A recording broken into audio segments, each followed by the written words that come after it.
Uh, we were talking about psychology of money as a topic for the today's show, and I was always curious to see how it developed in your story, and just knowing your therapist history.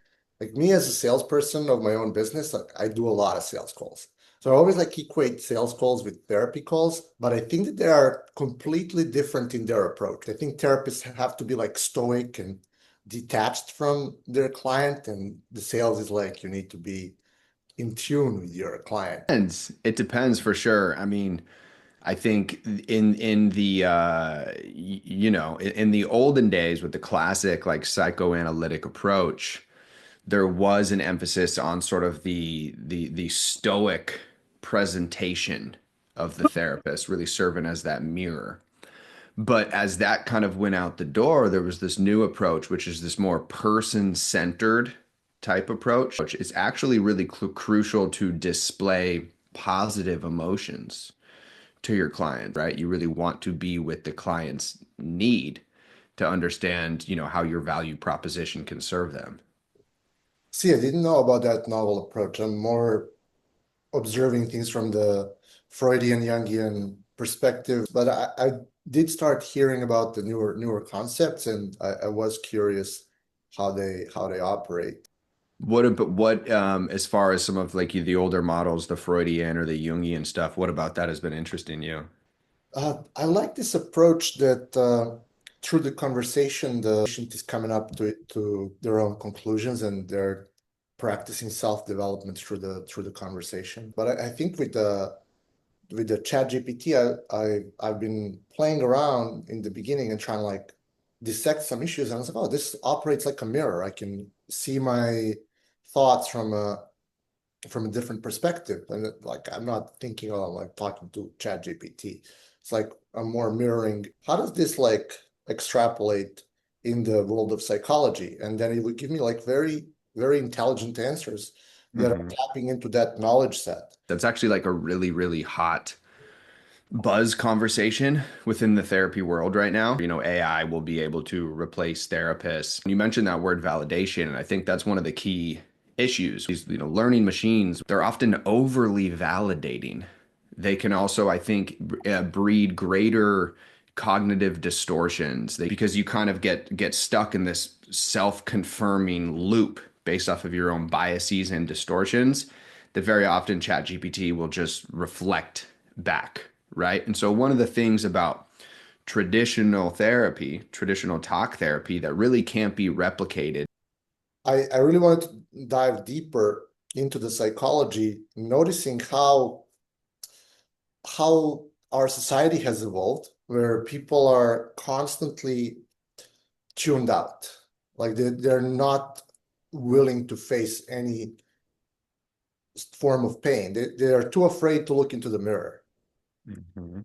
And I think the byproduct of that is that we are resisting the very things that would allow us to progress, both personally and financially. And in the endless scroll, Netflix binge, late night computer sessions, or just eating bad, all these things combined are shutting down the higher regions of the brain, and most people can't tap into the problem-solving capabilities of their own mind.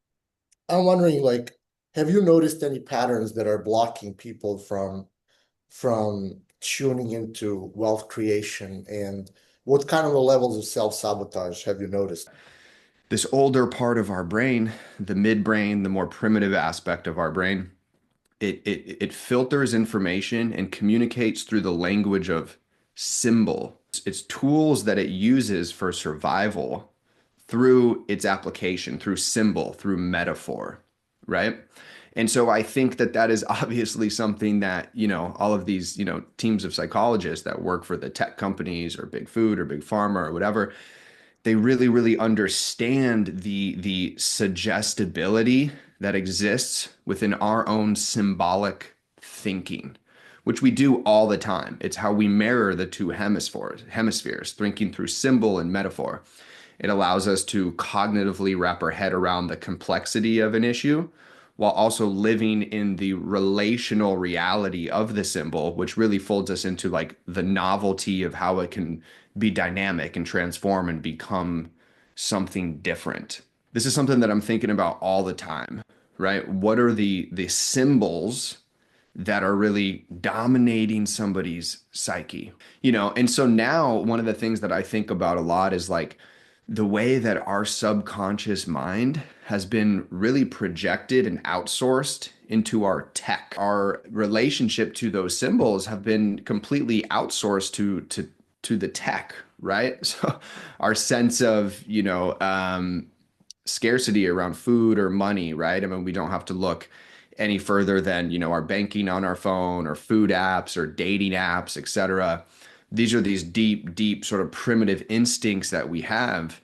And now the associative quality of our mind, it's not just isolated into our own symbols or our own community symbols.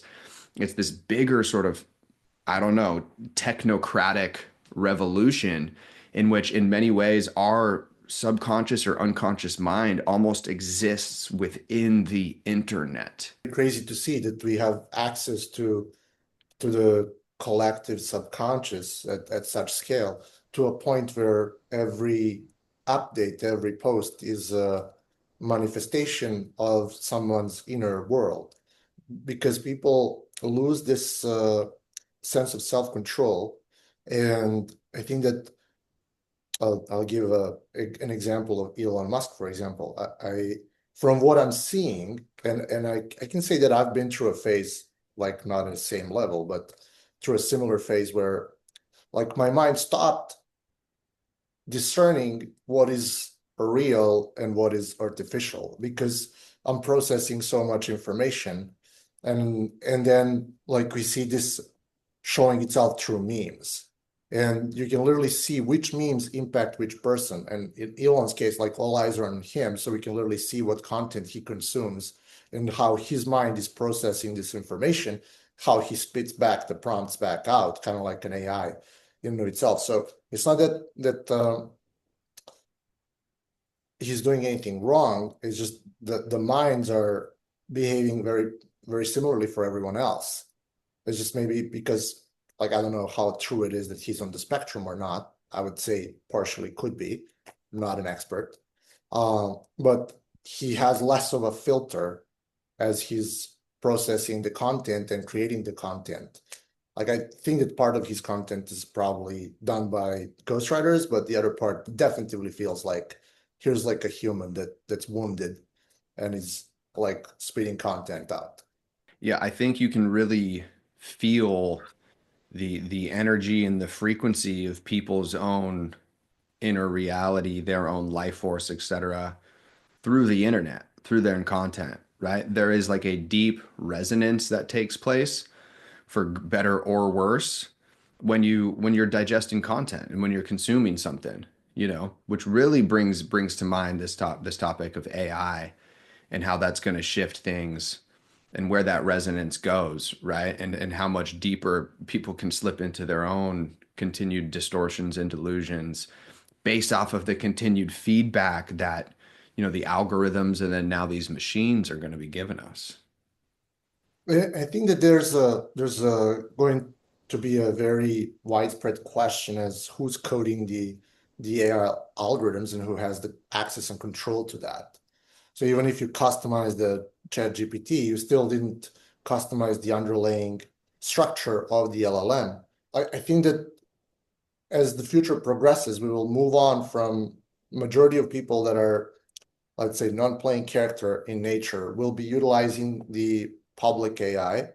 And then we will have people that understand what this technology does to a mind and will have their own versions of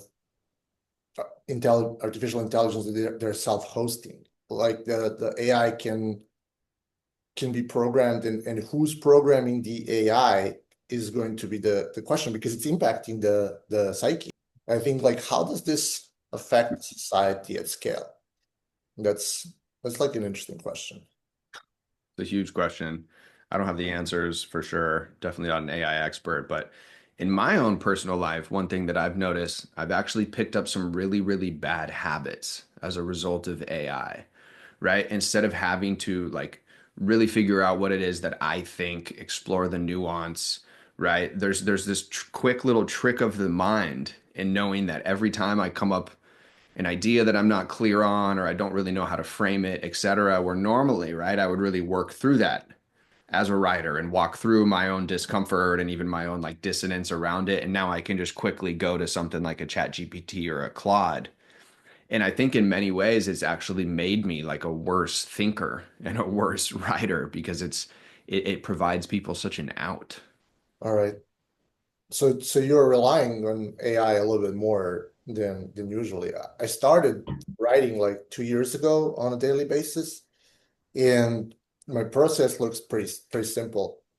Like I get my coffee, put Hans Zimmer in my ears, and then it just goes through me. I can one shot like 1,000 word essay, and then what happens afterwards is I have this conglomerate of thoughts. I always keep that raw, unedited draft for my own safeguard. So I actually use Cortex on the daily basis at this point, like completely migrated out of Notion. Shout out to Dan Coe if you're watching. And in doing so, like I either copy paste that draft into a chat GPT or inside a Cortex itself. I run the draft and I ask like, hey, can you run this newsletter checklist and give me the feedback based off of my own checklist? Does this all check off? It's like I'm very methodical about it. It became like a habit-driven process, especially for LinkedIn content, because ultimately I'm creating this for the consumer. So I'm trying to hit the nail in the head, like who is this written for? So I know that I'm striking true with that content piece. So what comes out of it is that like, okay, oftentimes like I missed the benefit or the big idea. So because I finished the writing session 1 hour, like I'm not really worried because my thoughts are there. And then I start fixing that based on the feedback that I'm getting from the checklist. Then the synthesis starts. You're seeing the content gaps as to where you want to lead the content piece into. You can even ask AI, who is this content piece best suited for? So you know how you can run the promotional part of the content piece. And how does this generate the impact? So you always have to create like give and take. Like what are you giving to the reader? Right? And what are you taking? Like because you're using that content piece as a promotion, especially when you're increasing the dwell time, which algorithms really love, that they want content pieces that are consumed and consumed until like they're keeping the attention of the user longer on the platform. So we as content creators might understand that. You can just prompt the AI, can you give me 10 ideas for this? And then you're the one who's choosing one of those 10. And then you like typically you can just copy paste those and then do a final edit by hand, and that way you get really complete piece. That's been like a breakthrough for me because I'm at a point now where I'm dropping like a one piece on one, sometimes even two pieces of content on LinkedIn a day. That's where my platform is, where I'm operating my business, and like I can tell the difference. People feel as if they know me from the content that I'm producing. And I've used a very similar process in the past, for sure. But as of recently, in response to what I'm seeing online, some of the conversations, and kind of getting ahead of this massive, you sort of like AI content push that's been coming out here, I'm actually no longer optimizing for attention. I'm optimizing for human emotion, right? Instead of what do I want this person to think or know at the end of this piece is what do I want them to feel? Because ultimately I want people to feel something when they consume my work. I optimize for insight from that angle. Like my content's more business oriented, and I want to provide my readers a different perspective that they can tune into. Especially, there's a lot of bad advice on the internet because people are forcing content. What I'm seeing is a norm. And so there's a lot of bad advice just in general on how to create content. So like I'm leading with the insight and I'm letting my reader come up with their own solution to the problem. All my work is an identity improvement for my audience. Like I'm not so much about the emotion, but like what is the opportunity? What's in it for you? So there's an actual value that is being returned. I've also had a little bit of a shift recently where like I'm not really trying to hijack people's fear, right? I think that's like a very, very popular thing that you see online, right? People really tug on people's own fears to get them to, and it's a powerful motivator. And I think it can be used ultimately for a more, generative or adaptive function. But in my own work recently, it's been a little bit of a shift where I'm not quite leaning on that as much. I'm curious within a lot of the sales calls that you do, et cetera, and you wanted to talk about some of the psychology within that. What are some of the things that you see or that really drive people to take that leap forward? I've been way ahead of the curve for this shift because my whole business was based on trust. And and I think that the remainder of the community shifted either towards fear or towards trust. And I think like majority went towards fear. So the shift happened that people are more talking about the results, uh, which is better. But I think that the final bridge where you're still going to have that moat of is going to be trust. And Mhm. trust is being established through genuinely caring for your audience. Um, I'm not saying this in the sense of the creator, like when I say audience, customers also, so that you're because your customers know that the landscape right now is so rapidly changing. Like the SEO is changing, the social media is changing, all the algorithms are changing, everything's changing. So all the past results are kind of like not a guarantee of the future success. So the service providers like myself, we serve almost as a guide. So the blur between done for you service and guiding slash coaching is like blurring Mhm. is what I'm seeing. And once I realize that that shift is happening, like I am providing more to my customers than just a website. They're looking for a complete solution, and sometimes it's just me calming their own fears. That they're dealing with their own imposter syndrome when they're like trying to grow their business. You build up that relationship with the client, so you're becoming a guide, and Mhm. they can focus on building their business while we're taking care of the logistical side of things that they don't have a proficiency in. So I think that a lot of business models are going to feel this hyper personalization uh, happening across the board, and now everyone can do everything with the AI. But the thing is, the AI is generating a lot of AI slop, and bad marketers are being exposed as being bad quicker. So it's just now you don't have to wait to see that someone is terrible. And people that don't know, AI won't help them to get it done right because the nuance, like we can take an example of a viral thread. The nuance can be in one word, like what will make a thread go viral versus what won't. The same goes in sales. Like you can miss one word on your sales page copy. AI won't be able to notice it, but the good experienced copywriter will. So, like you might be taking away the writing component out of it, but the human that is deciphering how it will work on another human, I don't think that that's going away. The same goes for the artistic taste and things of that nature. So good people with the AI will move much faster, which means that people that have this meta skill of artificial intelligence will move faster, and the gap between the those that can and those that can't is just widening. Like the the competence gap is increasing by the day. I really like the like hybridization that you spoke on, just like within business of that added sort of human touch. I've realized that me starting my own business has actually been the vehicle for my own sort of soul and mental transformation within these domains. And I've gotten more out of um, creating and embodying and trying to build something that allow me to directly face these wounds around money or output or status or whatever it is. And it's an entirely different flavor than what I would have gotten in just like a one-on-one therapeutic setting. The business is just a mirror for your relationship to self.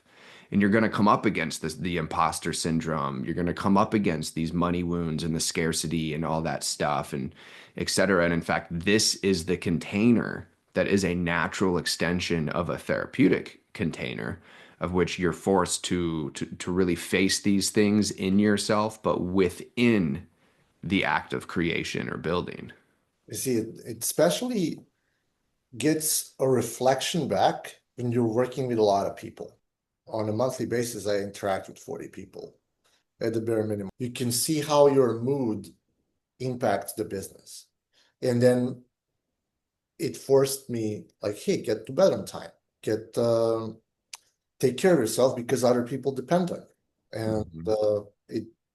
it was like a interesting observation because the more successful I become, is coming more effortlessly lately, the more respect I have for successful people. Because ultimately, the wealth that you're creating is not, first of all, it's not based on the amount of work that you do, Mhm. but the quality of your decisions does. Mm. Like who will you hire, who will do this job, which content piece you will create, which marketing asset will work.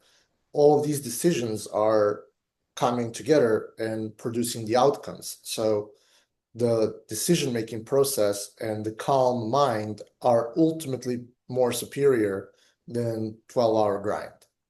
And uh, especially when you start to think in the ways of how you can systematize your process.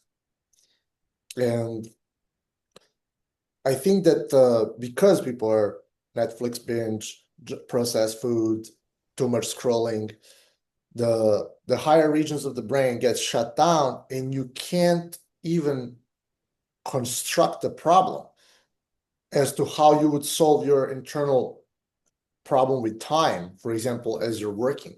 And I think some people at the lower scale, like getting to 100K a month for sorry, to 100K a year is not that complicated matter as entrepreneur. But people that are coming from the conditioning of the 9 to 5 jobs, the education system, they're getting stuck because the skills of how they're approaching the problems uh, are convergent, and they need to have divergent problem solving so that they can go around the problem, not through it every single time, which is Mhm. kind of like a lever because we are wired for immediacy as opposed to building something and watching it grow because we're so wired for this instant gratification.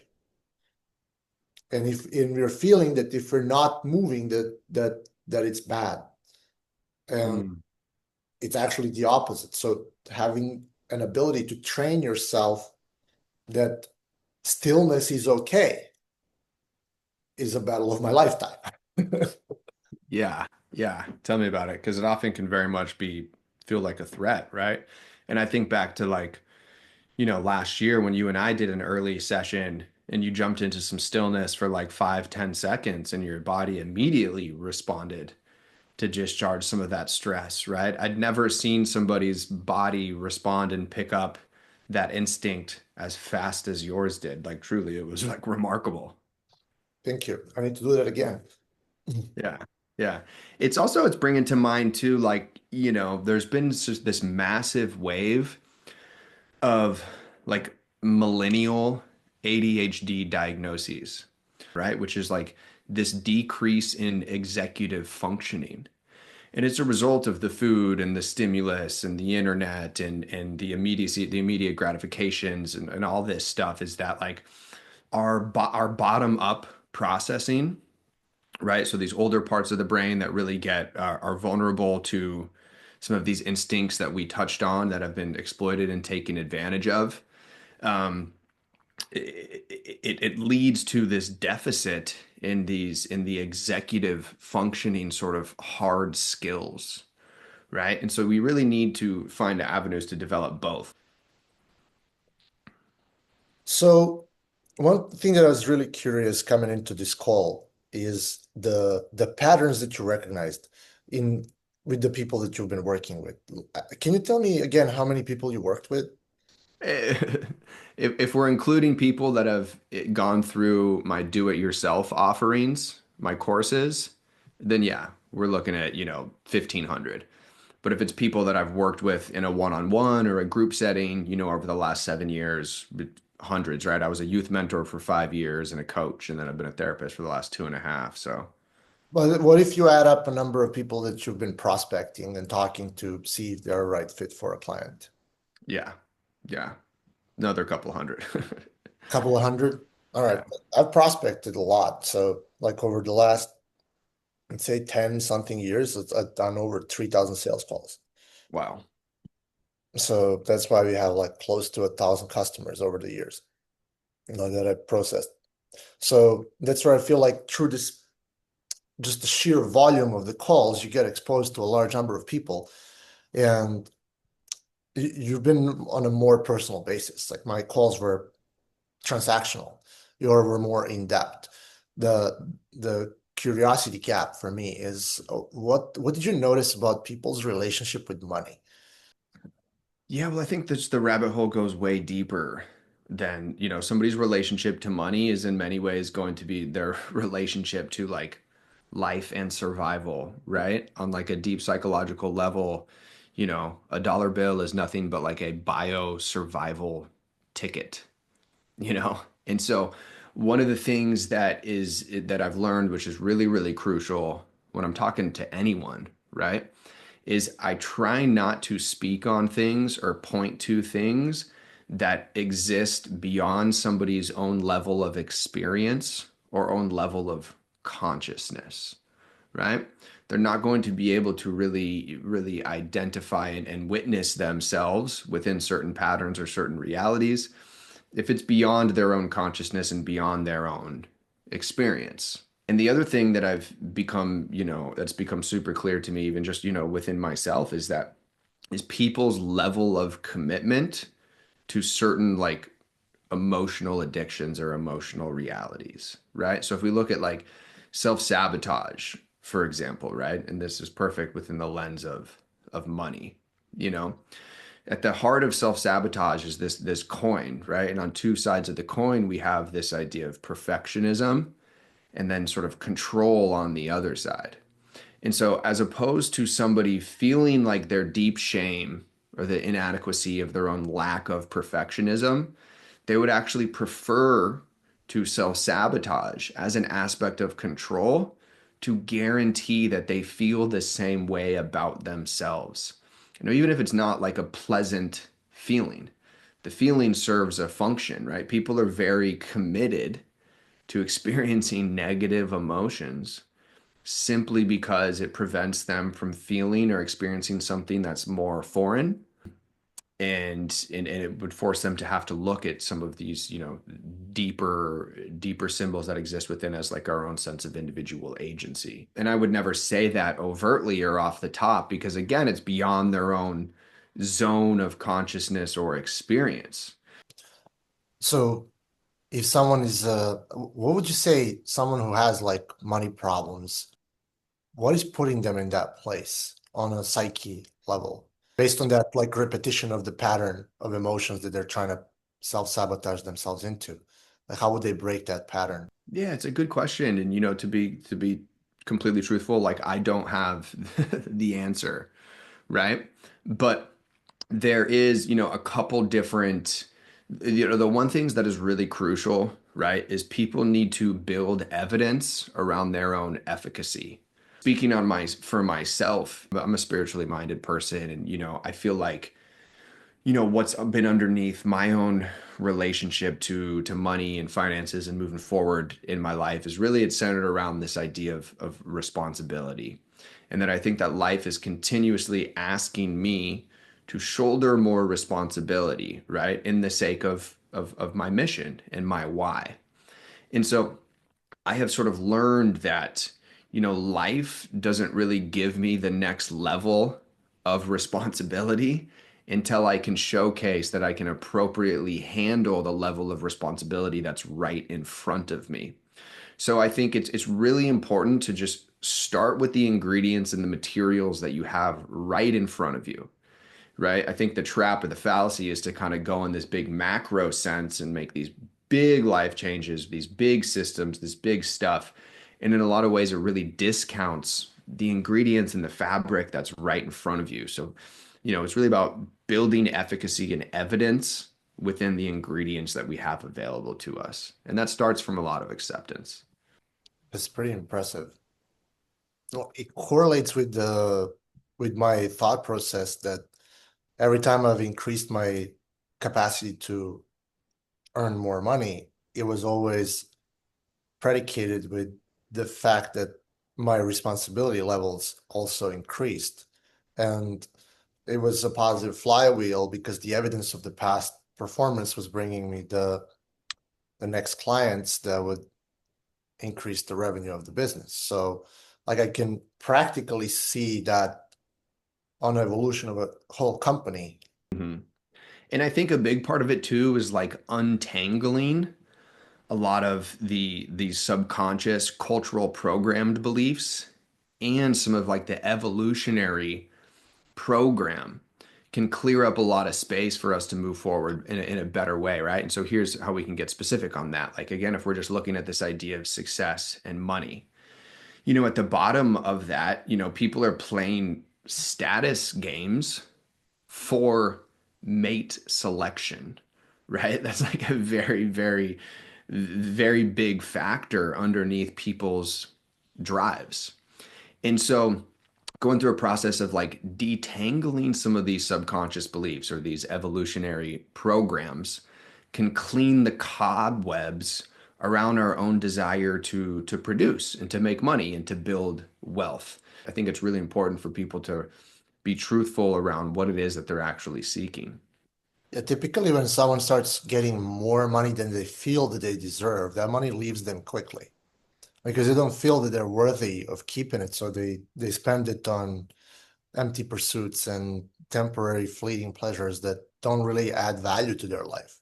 That's why I think a lot of affirmations uh, are always starting with the affirmation, I am worthy of being wealthy. Because most people can't sense that feeling of self-worth even when it's handed to them. And I feel that the self-sabotage sometimes like kicks in.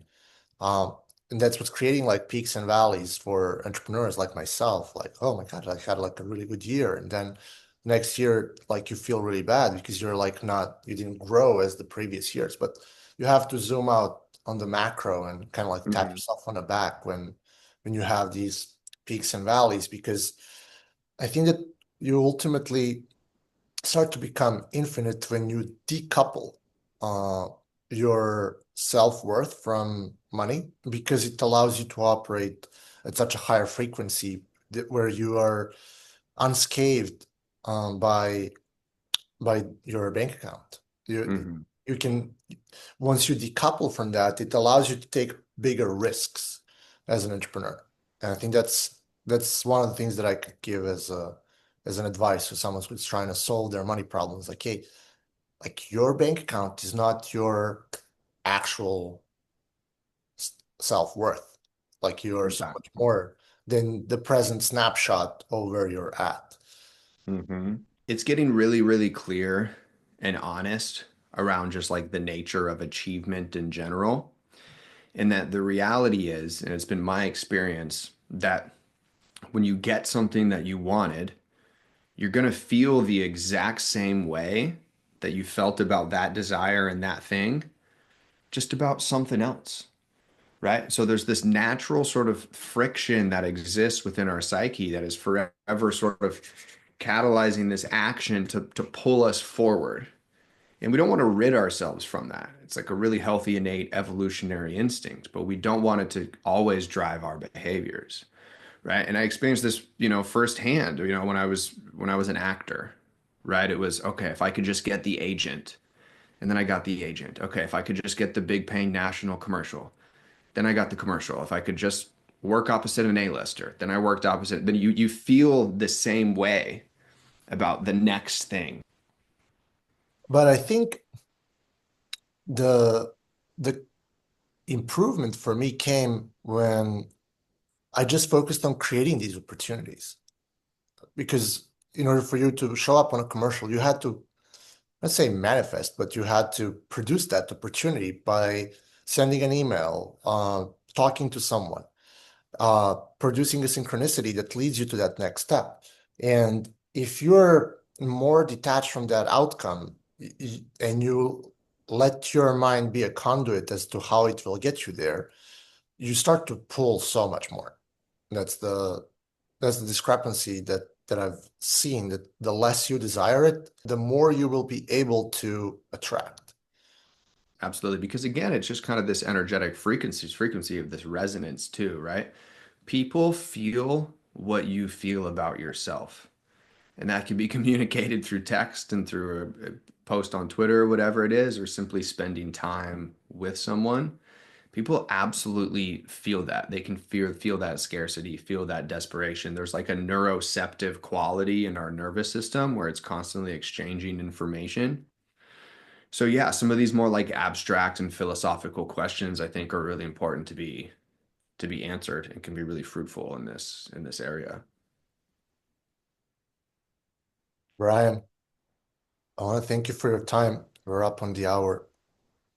Yeah, brother. Thank you so much, man. This was really enjoyable for me. This was therapeutic. Yeah. It's good to see that smile, man. I'm looking forward to doing this again.